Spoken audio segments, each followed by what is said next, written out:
Welcome to Lift Your Story podcast with guest Roseann Capanna-Hodge, Integrative and Pediatric mental health expert. Hi everyone, I am Lorianne. I am that gal from Milton, Ontario, Canada, and I'm with... I am that guy. I'm Roy Miller from Dallas, Texas. Welcome to our Lift Your Story podcast. In this episode, we welcome Roseann Capanna-Hodge, and she's an integrative and pediatric mental health expert. Thank you so much for being with us today. Yes. Well, I'm excited for this conversation, and if the pre-conversation is any indication of how great this podcast is, you got to stay and listen for the rest. Great. Thank you. So I've got to ask you a question about ADD and ADHD. When I was a kid growing up, I had it, of course, not knowing back in the 50s, 60s, that's what a real thing. Like the last 25 years, it's really been, it seems like anytime a kid has a problem, oh, he's got ADD, he's got ADHD. And there's a lot of other things that are involved in that. So can you kind of tell us a little bit about how this ADD stuff evolved and why it's kind of the catch-all, or it appears to me, it's kind of the catch-all for kids that have problems in schools?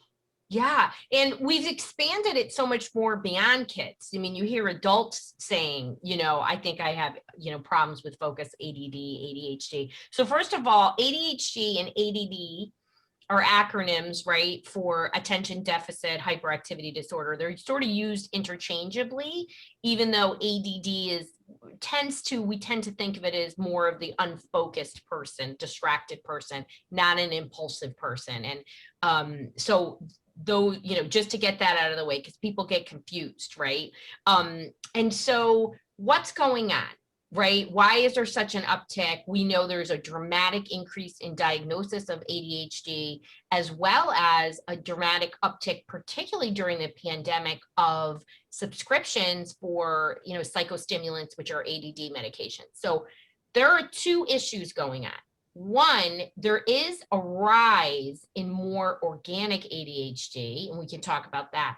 But two, as you kind of alluded to, Roy, ADHD can be like a lot of things. So it's often misdiagnosed. And I can tell you in my Ridgefield, Connecticut center, where I work with people in person, but I also work with people virtually all over the world. I have a bunch of clients in Texas, where you are, Roy, that about half the time people come to me, somebody comes in and says, I have ADHD, but they actually have something else. And it could be most commonly anxiety, head injury, like concussion that could have been something that happened a long time ago, or a learning disability. So why does that happen? It happens because, for example, anxiety. If you think about when you're anxious, what is your mind doing? Your mind is busy thinking about worried thoughts, and you're not going to be focused on what you're doing. So when an individual tends to, report is that they're unfocused. They don't always report that, hey, listen, I'm worried and I'm having these looping worried thoughts. They don't typically say that. They're like, I just can't focus. So they go into a doctor, and a doctor, the clinical intake for ADHD is just that, clinical intake. It's a conversation.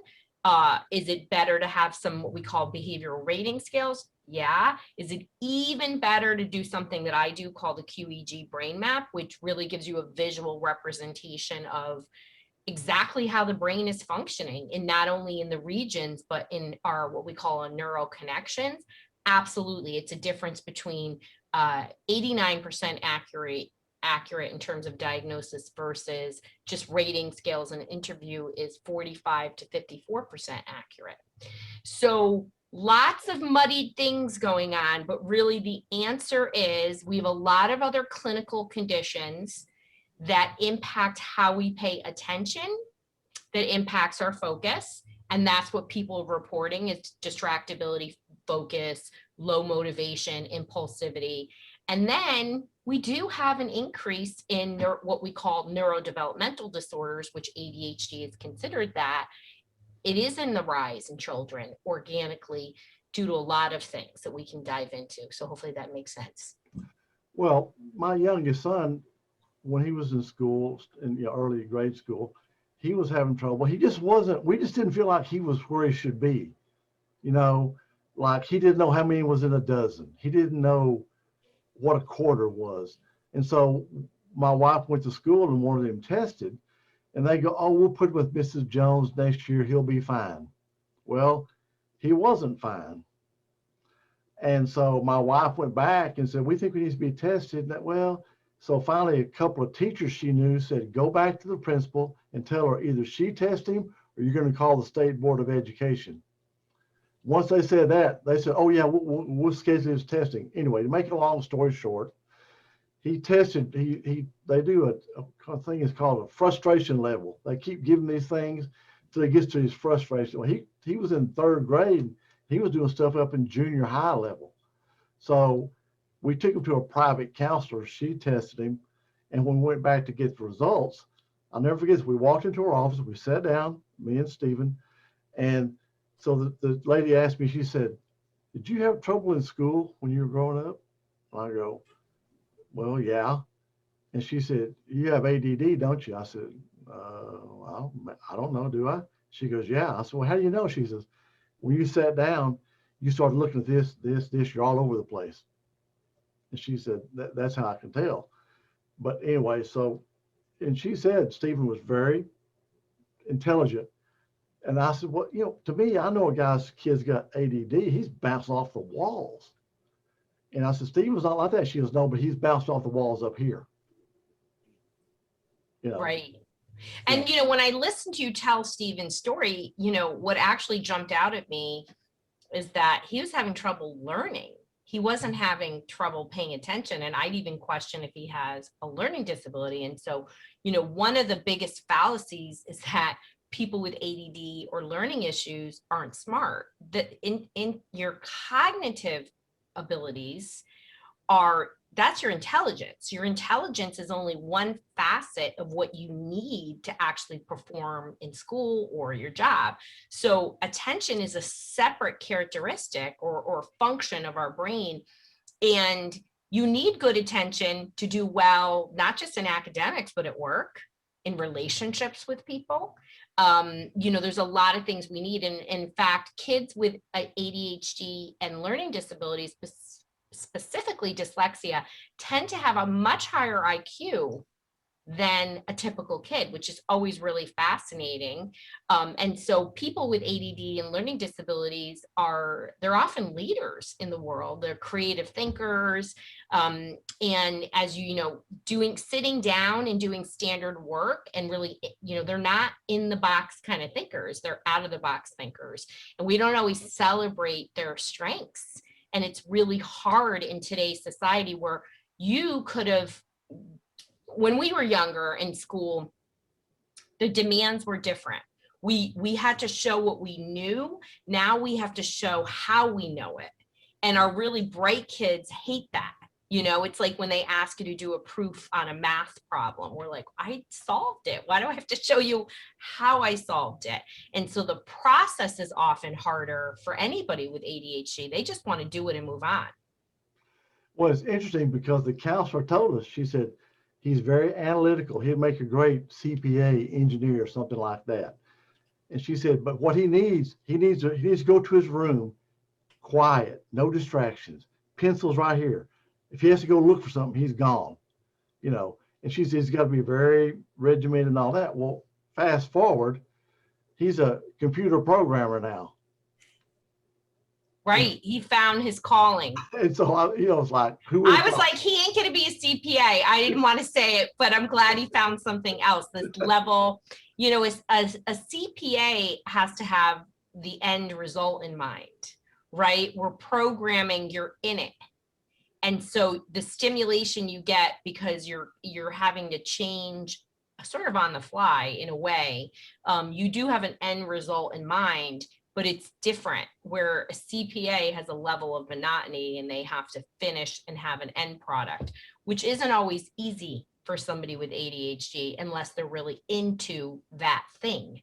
maybe it's somebody who loves numbers, right? So, and that's why so many of our kids do well with technology, because it's always growing, it's always changing. There's such stimulation in the work product, right?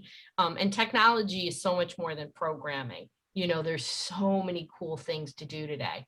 Mhm. Actually, it's funny, just quickly, unfortunately, he's no longer with us, but my nephew, I remember when my sister said, oh, he's been diagnosed with ADHD. He writes his numbers backwards.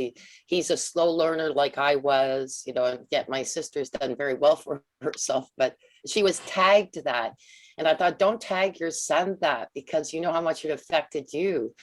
And in the end, I mean, he struggled through high school. He did go back, finish his high school, but he was working at a computer store and he was moving on to take those courses. But even without courses, that kid, you ask him anything, he loved people, Right. he loved helping them, and computers Right. were everything to him.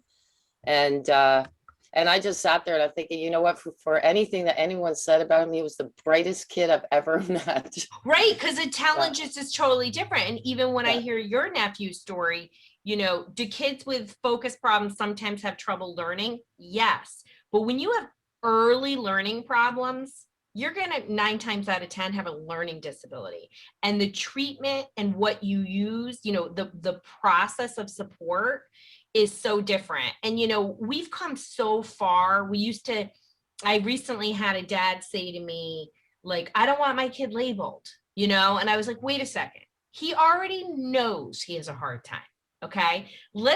Tell him what it is and get him some support. And he was like, I didn't think about it like that.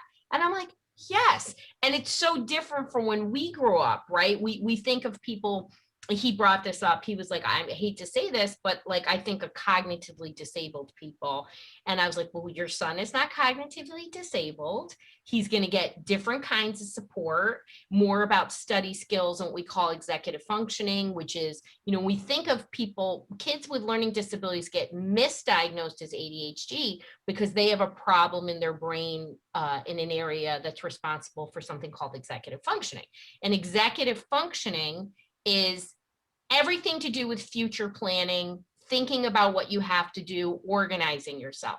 So, today I have Friday, I have to turn in this darn big thing for the American Psychological Association. And so in my head, I have already planned out what I got to do, right?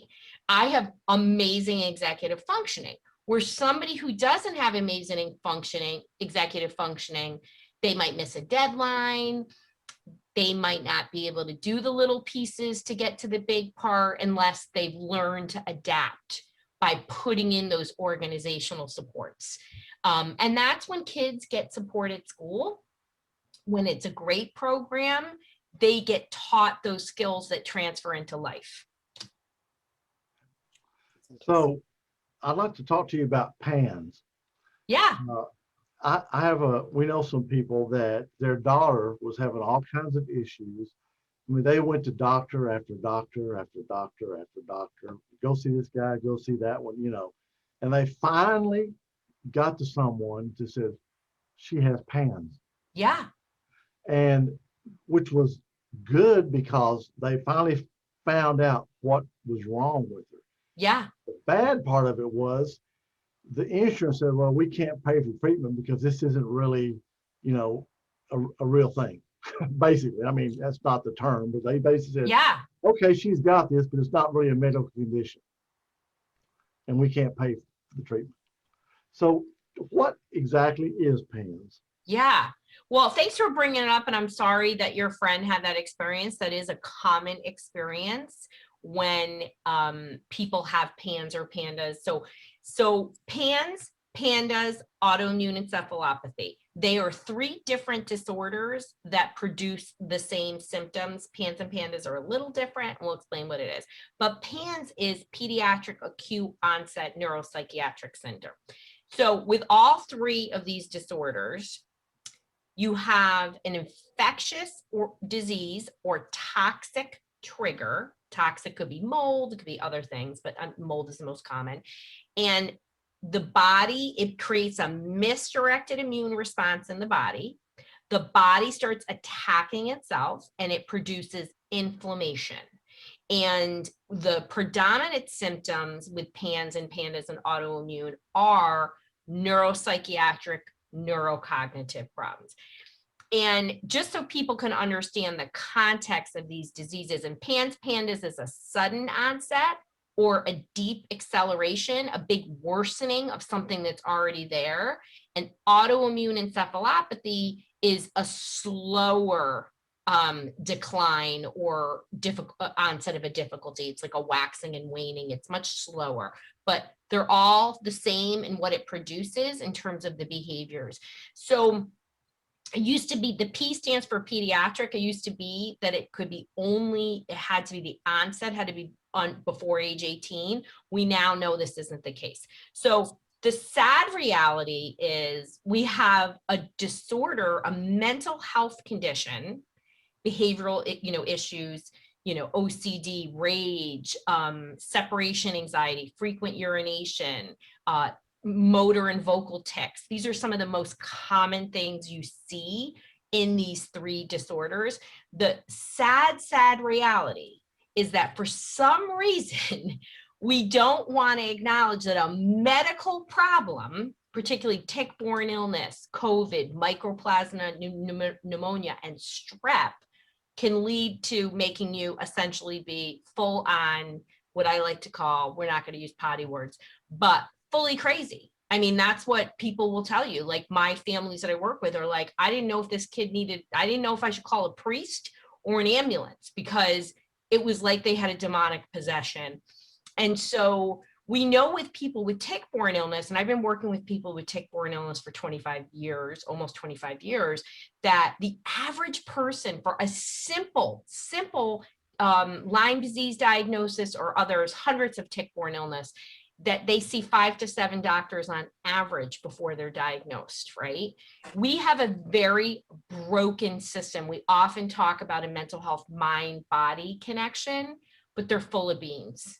They're always like, it's your mind and there's a pill for it. And everything is psychiatric, when we know that medical sources for mental health issues is actually way more common. Like through great marketing from pharma, we think everything is biochemical and needs a pill. When really the reality is that for me, I am much more likely to see somebody with infectious disease or inflammation and third, chronic stress, those three issues to be the source of their mental health issue. It's almost like I never see pure genetics. Oh yeah, okay, the bipolar ran the family and now he's bipolar. No, it's usually one of those other things that drive that genetic predisposition, right? I think the thing people don't realize is that we have a lot of things that are in our genetics, epigenetics, and they don't ever have to come out, right? So you could have a propensity towards diabetes or a propensity towards bipolar, and it's never going to happen. Well, what's your tipping point? And so that's what happens with these infectious induced toxic trigger and PANS and PANDAS, is whatever that weakness is in the genetics, right? Or sometimes it pulls out and creates something new, but it's a very frightening condition. It can literally turn on overnight. And just as your friends experience, they got nowhere to go. And now we have insurance companies denying it. Yeah. Well, I mean, they had a lot of frustration because they couldn't find what was wrong, which once they found out what it was, they were happy to know, right. Okay, we know what this is, but where do we go from here? Where do you go from here? And, it's PANS and PANDAS, and is one of my biggest specialties that literally people fly in to see me. I had even people in the middle of the pandemic wanting to fly in. I was like, okay. But it's because there are no providers, and I'm an unusual provider because I address the mental health part, and I'm not a prescriber, so I don't use meds. And meds with children, 100% of the time, is we should never use medication, psychiatric medication, as the first line of defense in any mental health condition. We should focus on behaviors and learning and supporting parents and kids first before we do anything else. So I don't think anybody can ever challenge me. And the research says this is what works, right? Doesn't say medication works. In fact, it's quite the opposite. But yet we go back to the well all the time for that, and nobody's getting better. But people come to me from all over because they have no place to go. And one of my favorite organizations is a national organization supporting kids and families with PANS and PANDAS, and it's aspire.care is the organization, and you can find providers. They only have providers that have been vetted and recommended by families, which I like, that they do that. So, I can't implore people enough that if you think your kid has, strep induced or tick-borne illness or even COVID induced, I've had multiple cases of COVID induced psychosis in young people, and the literature is talking about it right now. But if your child has an overnight mental health issue, please know they didn't have a demonic possession. They're not crazy. They're probably not psychotic unless something happened to make them be psychotic, and question it. Say, there's probably a medical reason. What do you see in the mental health for kids nowadays? What direction is that going? Yeah, Roy, sadly, this is my 30th year in mental health, and I absolutely love what I do, and I love the families and the kids that I support. Here's what's happening. The biggest trend I've seen in this 30 years, and it's not a good trend, is that kids today have no frustration tolerance, and they have poor coping skills. And we have a trend towards what I call bubble wrap parenting. And our parents want to bubble wrap their kids. They don't want them to experience a moment of discomfort. Oh, the kids on the bus, Jamie won't let you sit with them. I'm going to call her mother right away, and instead, I'm not saying it's not awful, but we're not teaching our kids to problem solve, think through, and experience, grief, sadness, anger, and let them experience it a minute and then be like, okay, what did you learn? What are we going to do about it? Instead, we want to bubble wrap them and be like, okay, honey, it's all right. And when we accommodate our kids and we don't let them experience failures, they don't know how to handle any other failures, small, medium, and large size failures. And so what happens is we have a lot of kids, teens, young adults that are highly distressed and are destabilizing. And that's part of why you're seeing such an increase in clinical conditions like anxiety, depression, OCD, and sadly, a huge increase in suicidal thoughts and ideation. Yeah, I mean, I think a lot of the problems in society today are kids aren't getting what they need in the family unit. And parents are trying their best. They are trying so hard. They don't know what they're doing is actually feeding the increase in anxiety and depression.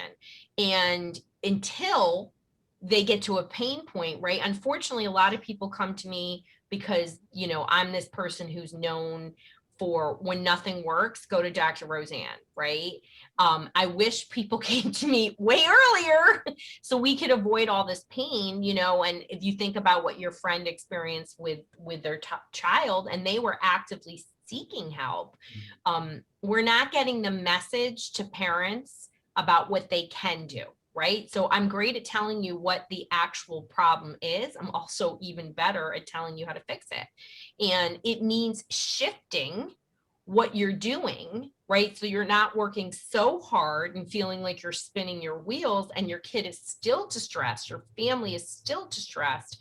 It's about shifting that effort to things that actually lift and really restore, take you from chaos to calm, Wow.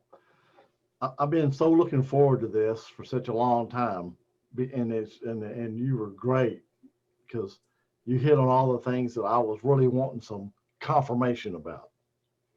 Well, I'm glad because you're asking me questions, Roy, that I think a lot of people are thinking, right? Like, how is it that my friend, my kid and all their friends are on ADD medication? You know, we weren't. You know, what is that about? Right? You know, and so we have to start questioning the road that we're going to. And I think out of one thing that came out of the pandemic is people are recalibrating and they're starting to question, you know, what kind of life am I living? Like, we're running from this to this to this and nobody's happy. Like, my kids bicker. I bicker with my spouse. I don't have time for church. I don't have time for this. Like, they're starting to think about what kind of life they want to live and what are we actually teaching our kids, right? So we've been driving our kids to get straight A's because we think having straight A's means your kid has good mental health. And I think when people were homeschooling their kids, which many people were, they saw their kids didn't know how to cope with stress and they didn't focus. And they were like, what have we been doing? How could my kids be straight A students and they can't, you know, they don't even know how to fold laundry, you know, like, you know, we are resetting ourselves. I'm hoping. I'm seeing that quite a bit. Yeah, I totally agree with that. Yeah. Mm-hmm. The only good thing about COVID is people have changed a lot of their views on things when they've had time to step back and evaluate what's been going on. For sure. Absolutely. And, you know, we talk, like I said, we talk a lot in our culture. You got to take action. You know, my dad, Tony, always says it's easy with the mouth, you know, like, what are you going to do to shift what you're doing to create change? You can't just complain about it and you can't just take a pill for it. You know, new learning only comes through behavioral changes. Even if you think you put your kid on meds, most people are very upset and disappointed what happens because they think all of a sudden it turns on the knowing. So if your kid is more focused and spent 12 years being unfocused, they still are not going to know what to do. You have to teach. And I love the parents I work with because they're like, holy crap, Roseann, you're like the only person that has common sense that explains things like this. And I'm like, sadly, I know that's pretty true. So we have to, you know, do things to regulate the nervous system, the brain and body, and then come in with new learning. And parents get up, they are like, what do you mean I'm already doing so much? And like I said, it's shifting that wheel spinning to things that actually work, you know, and hopefully, like, relationships break down really easily when one person has a hard time listening or has a hard time completing their work, or you live in a house with a kid who like is a messy monster and a trail falls behind them and, you know, never flushes the toilet and never puts her plate away. It gets hard because you're in this friction all the time. Like, Joey, pick up your stuff. Joey, do this. Joey, do that. And so you're angry. Your kid is like, why do they keep asking me to do that? Because it's not registering why. So, you know, you got to work on those things too. You can't just be like, here, pay attention. And, oh yeah, well, he went from being a C student to an A and B, so it's all good. You know, school has supports and things in place where kids can succeed, you know, and it doesn't mean it's going to translate into home. Those are different things. So how can our listeners reach out to you?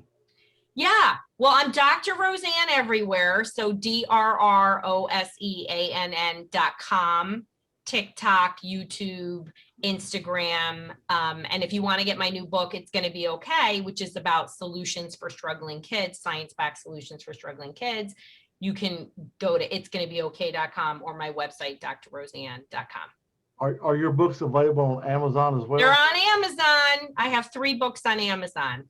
Cool. Great. Yeah. Good deal. Thank you so much for coming on today. I mean, I love this. It was something I've been looking forward to. Well, thank you for this conversation. I know, you know, ADD is so common.